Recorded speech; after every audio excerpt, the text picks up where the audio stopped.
Nyt ollaan taas lähdössä Ukrainaan viemään avustustarvikkeita ja Playgreeniltä saatiin tommonen aurinkovoimajärjestelmä sinne mukaan. Se menee tonne Harkovaan kuntoutuskeskukseen.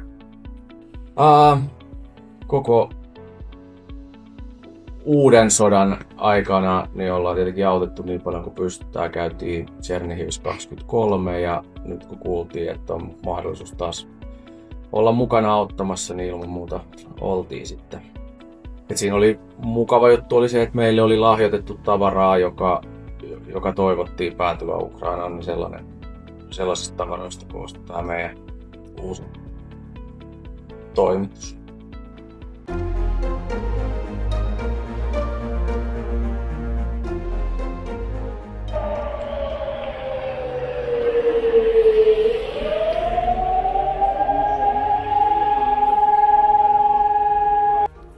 Ohi.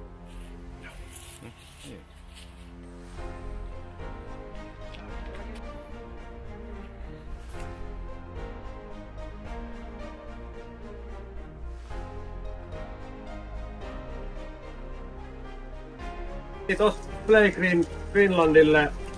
Paneelit ja tarvikkeet on tuotu Harkovan kuntoutuskeskukseen. Дякуємо. Kiitos Finlandia. Kiitos. A special thanks for our friends from Greece, from Finland. This help will help us more people on our Kharkiv region. Thank you. Slava Ukraini! Героям слава!